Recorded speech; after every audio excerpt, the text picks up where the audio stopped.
This is Rianne's Unpopular Opinions on Healing, where I go online, find internet stories and expose the emotional patterns that most people avoid. Now, if you've ever felt overwhelmed, this one may feel familiar. So, this isn't gossip, this is emotional anatomy. Let's go. A little bit different today because a few days ago I was on Facebook and I came across a post that I felt was quite relevant for us to discuss. This woman had posted asking how she can access the Epstein Files for links, and she was absolutely inundated with comments of people saying, don't do it. Like, no, just don't. People talking about how they regretted accessing it because they have now experienced and read things that they cannot get out of their minds. People were talking about how traumatized they were and how, if they could, they wish they would not have gone down that rabbit hole. I mean, there were a few comments of people, saying, try this, try that, but the majority, the overwhelming majority were like, don't do it. And I do believe she was accessing it in an innocent kind of naive level because it is all over the news. It's on social media. People are talking about it. People are shocked, horrified, disgusted. We're talking about celebrities that people have come to love and, things that people cannot believe. So it is quite common that now people want to access it. They want to see what it's about. And they also want to kind of elevate that injustice, put it in the limelight. However, what people are not realizing is that this is trauma that people are going to be reading about. Now, we often see this kind of response when we are looking at secondary traumatic stress. Now, this is a natural empathetic response to hearing about, witnessing, or supporting someone through traumatic experiences. And they can lead to a number of things. This includes anxiety, fear, and a shifted worldview.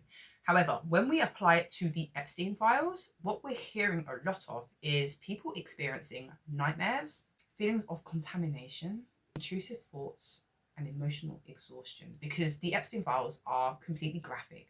A lot of the information that is out there is not redacted. So you are hearing and reading exactly what happened to these people, these children.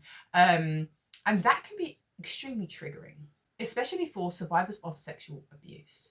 So we are seeing first-hand trauma written down, and we, the general public, are accessing it and reading it without preparation or true understanding, because for a lot of us, this is going to be the first time that we have read it, or in a space that we are now reliving it if it's something that we have experienced ourselves in the past. When we are exposing ourselves to such traumas, and we're talking about secondhand traumas, things that haven't directly happened to ourselves, as when people are, supporting others or looking at the Epstein files, when we are exposing ourselves to such traumas, we don't have the same handle on it that we do when the trauma is something that has happened to us, an experience that we have gone through. Because I'm a great believer that, we can look into our past. No, we can't change what's happened, but we can look into it and we can look at it from an angle. We can revisit those things that have happened in our past and look at it from the angle of, being an adult, being someone who's got more life experience, being someone who is healed or on the path of healing. And we can sit with those traumas, we can sit with those experiences from that angle, from a different perspective, and, put a metaphoric salve on those wounds and direct how they heal, how we perceive them now. However, when we are experiencing other people's traumas, it's a whole different kettle of fish. There's the whole, you can look at it like a pot. I don't know what that is. A pot. We can have a look at it as a pot, and in goes seeing someone experience something traumatic, hearing those stories, witnessing it from an outside point of view, whilst absorbing the traumas as well. All that's mixed up together, and that's a completely different experience because we can't change it for the person. We are experiencing it with them, but it's not happening directly to us. And alongside that, you're trying to support. You're not a professional, because this can be something literally you are helping a friend. It could be quite literally, you're on the street and you see somebody getting assaulted at the bus stop. There could be a big dispute somewhere. There could be a friend of yours, something's happening with them. And it's traumatic, but it's not your trauma. So it's a very different experience to when it was something that happened to yourself. Now, in some sense, we can say we brought this on ourselves because, we've offered the support. We are there witnessing it. We have decided to go and investigate the Epstein files. However, it is not self-inflicted. Okay, that trauma existed without you. It wasn't your fault that this thing happened. So it's a completely natural, empathetic response to try and help someone, to investigate, to get more information on it, because we can then break it down into our minds and we can rationalize it, right? Exposure to secondhand trauma can make you feel like chronic sadness, anger, irritability. Can even give you headaches, physical symptoms like, lack of sleep, disturbances, fatigue. And it's completely understandable because something traumatic has happened and you are experiencing it in the second hand. You've heard those stories that have really, messed up your head. You have witnessed something that was horrifying. You're trying to give support while kind of needing that support yourself. It's a difficult space to be. So those symptoms of exposure can be understandable. When it comes to the Epstein files, if you experience things like panic, sense of despair, horror, feeling of being like really deeply unsettled and disturbed, if you start avoiding topics because it makes you feel triggered, you start experiencing intrusive thoughts, there's a high chance that you are experiencing secondary traumatic stress. And stepping away from the files isn't ignoring injustice, it's protecting your mental health. Now, many of us are experiencing, existential distress and crisis at the very thought over the high-powered individuals that are a part of this sex trafficking ring of children and the apparent lack of accountability, like who's been arrested, what's happening. However, we want to feel like we are validating, the victims by shining a light on the things that they have experienced. And as I said before, pushing up that injustice so that it becomes something that everyone can see, that the media, the limelight is put on this injustice. However, protecting your peace is of utmost importance because, as I always say, this is very 2D, and I'm saying this is stress, this is what it's going to make you feel. But when you're experiencing it, remember, there's a lot of, external noise. We've still got all our lives to be living. We've got the people and the other things that are going on in relationships and work and everything else around us. And if there is something that is causing you distress, something that is causing you, nightmares, intrusive thoughts, difficulty in focusing on your daily life, it is time to take a step back. We need to be able to differentiate what is something we can do passively. Oh, I'm reading that, now I'm going to put it down. Or something that's actually going to go into your mind. Because remember, you are absorbing that trauma.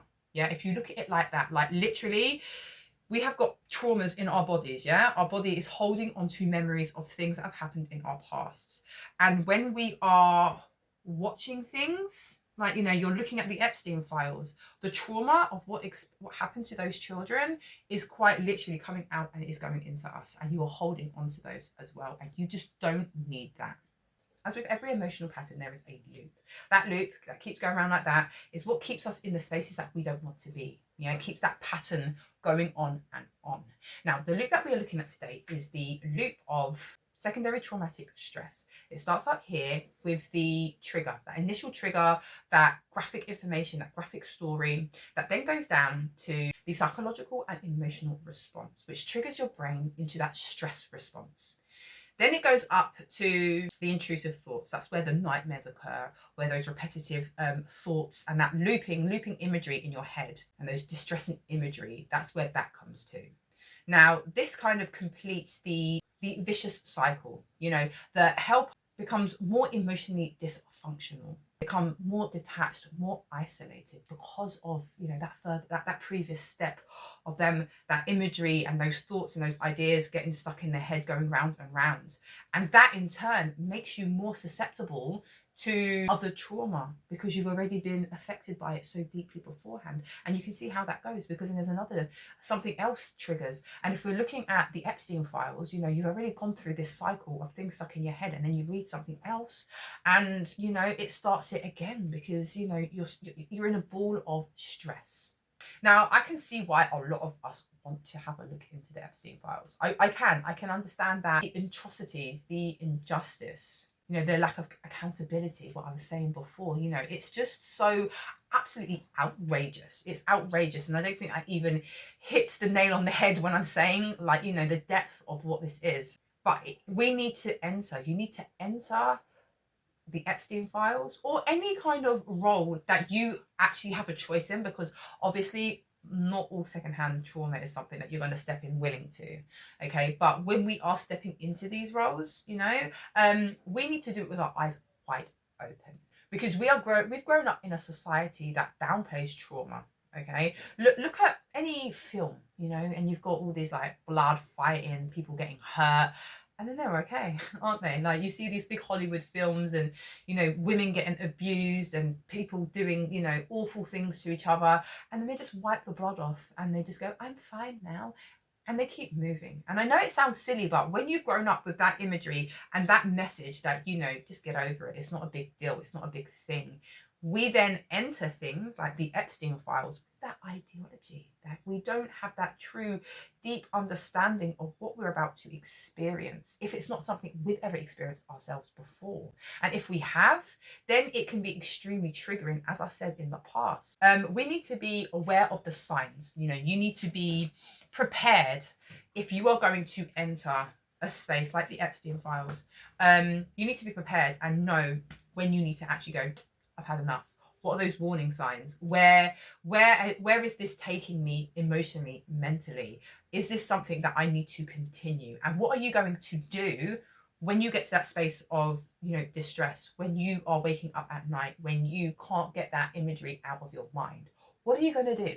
What steps have you taken to prepare yourself for it? Now, this takes us into a point of reflection. As always, I have put down into the description box some core reflective techniques that I would like you to explore. Now, this can be to anything, you know, it doesn't have to be because you're reading the Epstein files. It can be maybe because you are supporting somebody, because you have witnessed something, because maybe, you know, maybe it happened even in the past. It doesn't even have to have happened right now. But I would like you to have a look down there, because there are some techniques that you can practice in your own space for reflection, for understanding and deeper knowledge of what's going on and how you can process those events and that trauma. The second part, as always, are a number of questions that I would like you to sit with. So you can grab a journal, and this is something that you can write down and explore in your own steam. So, 1. What physical sensations do I feel when discussing certain things? Do I feel emotionally numb, detached, or disconnected when reading the files? 3. Am I occupied with the content of what I have read or experienced, even once I have stepped away from that situation? 4. What does my personal wellness plan look like? And it's really important that you have a personal wellness plan set out for yourself. It's not only professionals who work with trauma that need to have that set out for themselves. We need that too. So please do explore that. Now, healing isn't about perfect behavior. It's about awareness of what drives it. So if what we were discussing today resonates, sit with it gently and honestly. Be honest with yourself about what you are experiencing. Now, please do check down below into the description box for some topic-based meditations for you to explore at your own steam. So until the next time, I hear you, I see you, and I feel you. Bottoms up.